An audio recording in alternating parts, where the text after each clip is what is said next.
दोनों उद्देश्य हजारों वर्ष के नाना प्रकार की विपत्तियां झेलकर भी यह हिंदू जात क्यों नहीं मरी।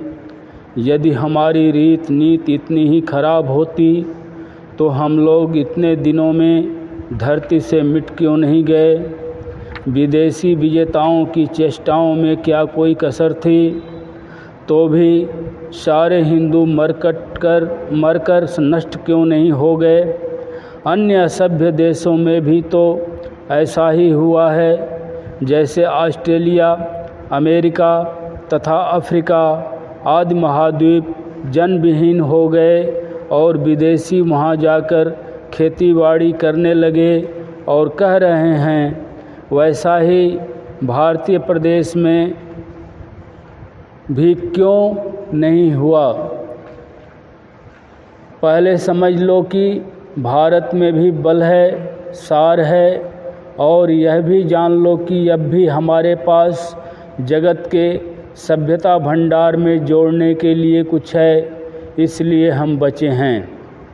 प्रत्येक मनुष्य में एक भाव विद्यमान रहता है और बाह्य मनुष्य उसी की अभिव्यक्ति अर्थात भाषा मात्र होता है।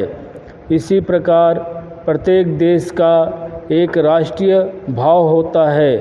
यह भाव जगत के लिए कार्य करता है। यह संसार की स्थिति के लिए आवश्यक है। जिस दिन इसकी ज़रूरत नहीं रहेगी उसी दिन उस जाति अथवा व्यक्ति का नाश हो जाएगा।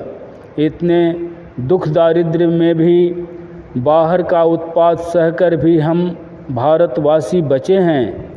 इसका अर्थ यही है कि हमारा एक जातीय भाव है जो इस समय भी जगत के लिए आवश्यक है। प्रत्येक जात या राष्ट्र का किसी न किसी तरफ विशेष झुकाव हुआ करता है। मानो प्रत्येक जात का एक एक विशेष जीवनो उद्देश्य होता है। प्रत्येक जात को समस्त मानव जात के जीवन को सर्वांगपूर्ण बनाने के लिए किसी व्रत विशेष का पालन करना पड़ता है। अपने व्रत विशेष को पूर्णतः संपन्न करने के लिए मानो प्रत्येक जात को उसका उद्यापन करना ही पड़ेगा।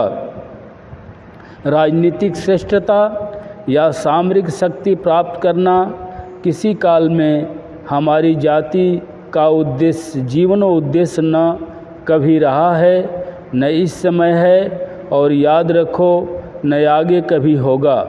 हाँ, हमारा दूसरा ही राष्ट्रीय जीवनो उद्देश्य रहा है और वह यह है कि समग्र राष्ट्र की आध्यात्मिक शक्ति को मानो किसी डायनेमो में संग्रहित, संरक्षित तथा नियोजित किया गया हो और कभी मौका आने पर वह संचित शक्ति जल प्लावन के समान संपूर्ण पृथ्वी को बहा देगी।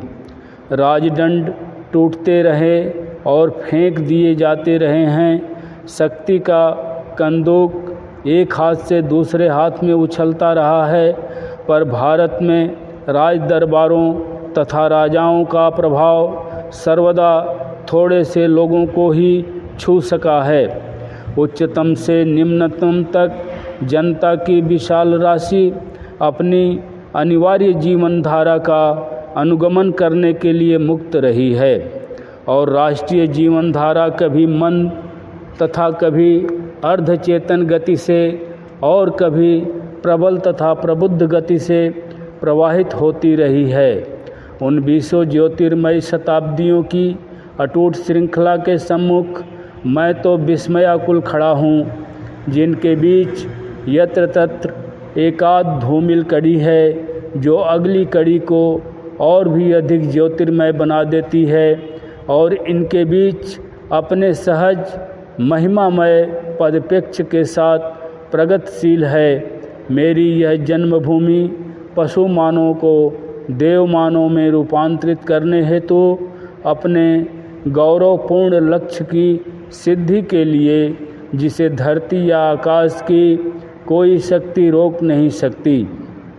हाँ मेरे बंधुओं, हमारे देश का यही गौरवमय भाग्य है, क्योंकि उपनिषद योगीन सुदूर अतीत में हमने इस संसार को एक चुनौती दी थी। न प्रजया न धने न त्यागे न एके अमृतत्व मानसो। न तो संतति के द्वारा और न संपत्ति के द्वारा, अपितु केवल त्याग के द्वारा ही मोक्ष की प्राप्ति होती है। एक के बाद दूसरी जाति ने इस चुनौती को स्वीकार किया और अपनी शक्ति भर संसार की इस पहेली को कामनाओं के स्तर पर सुलझाने का प्रयत्न किया। वे सब की सब अतीत में असफल रही हैं। पुराने राष्ट्र तो शक्ति और स्वर्ण की लोलुपता से उद्भूत पापाचार और दैन्य के बोझ से दबकर पिस मिट गए और नए राष्ट्र गर्त में गिरने को डगमगा रहे हैं। यह प्रश्न अभी भी समाधान की प्रतीक्षा कर रहा है कि शांति की जय होगी या युद्ध की, सहिष्णुता की विजय होगी या असहिष्णुता की, भले की विजय होगी या बुरे की, बाहुबल की विजय होगी या बुद्धि की, संसारिकता की विजय होगी या आध्यात्मिकता की।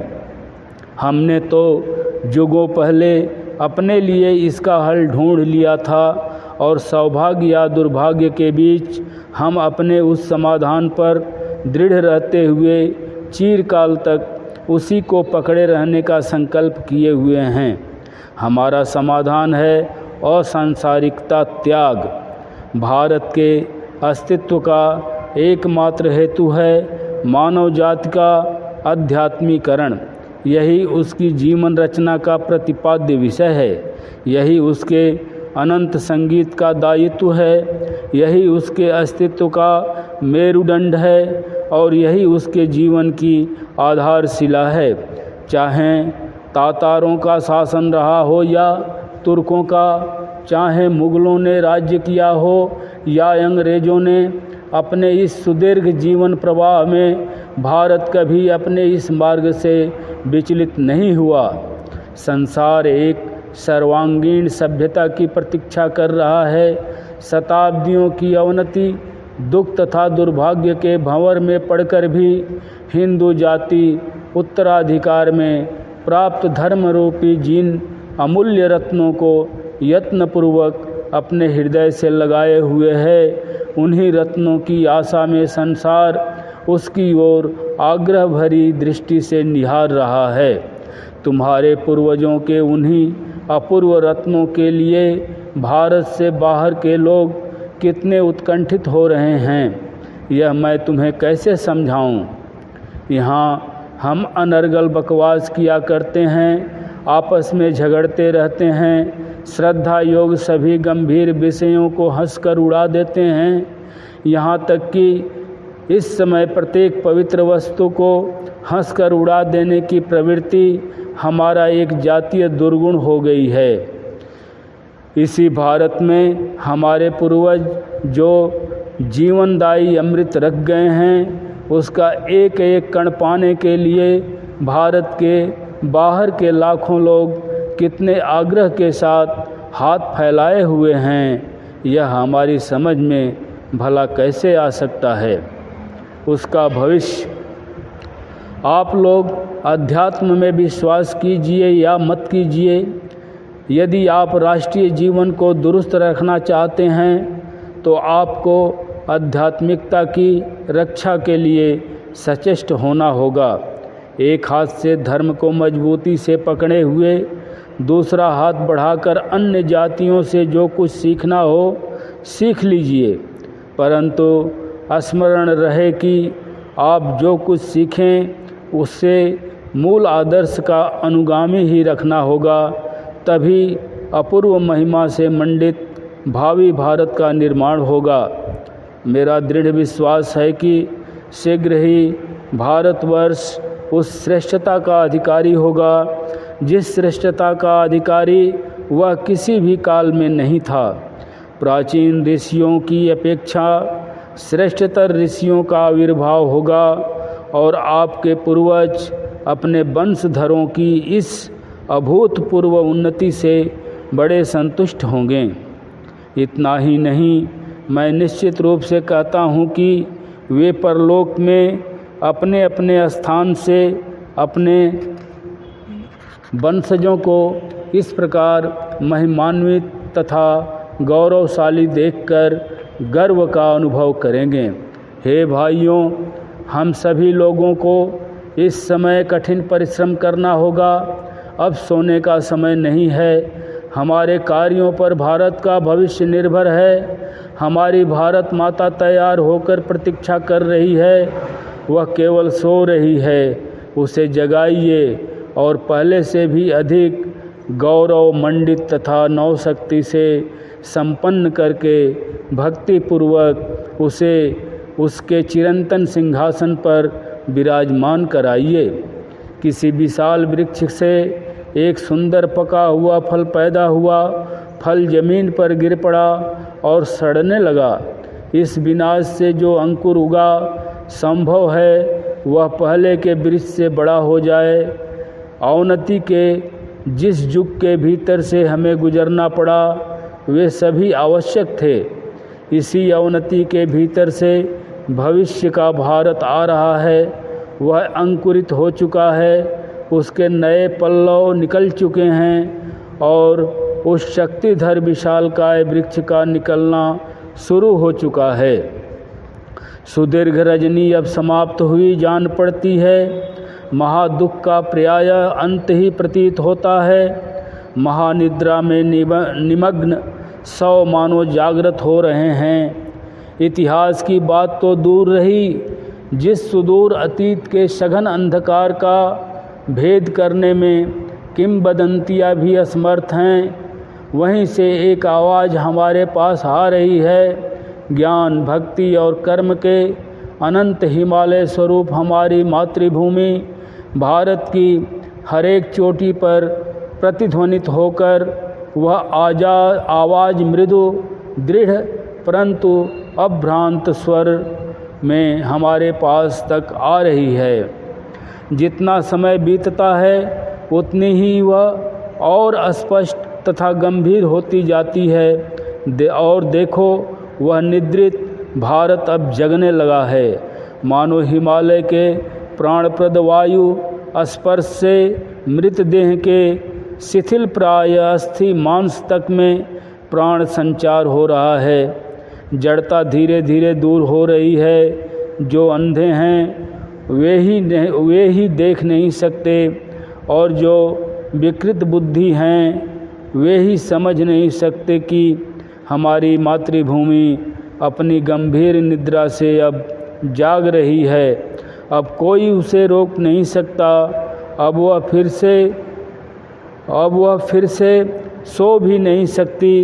कोई बाह्य शक्ति अब इसे दबा नहीं सकती, क्योंकि यह असाधारण शक्तिमान देश अब जाग कर खड़ा हो रहा है। उठो उठो, लंबी रात बीत रही है। सूर्योदय का प्रकाश दिखाई दे रहा है। तरंग ऊंची उठ चुकी है। उस प्रचंड जलोच्छ्वास का कुछ भी प्रतिरोध न कर सकेगा। विश्वास करो, विश्वास करो। प्रभु की आज्ञा है कि भारत की उन्नति अवश्य होगी और साधारण तथा गरीब लोगों को सुखी करना होगा। स्वयं को धन्य मानो कि तुम प्रभु के हाथ का यंत्र बनने के लिए चुने गए हो। आध्यात्मिकता की बाढ़ आ गई है। निर्बाध, निःसीम, सर्वग्रासी उस प्लावन को मैं धरती पर प्रवाहित होते देख रहा हूँ। तुम सभी आगे बढ़ो। सबकी शुभेच्छाएँ उसकी शक्ति में जुड़ जाएं। सभी हाथ उसके मार्ग की बाधाएं हटा दे। प्रभु की जय हो।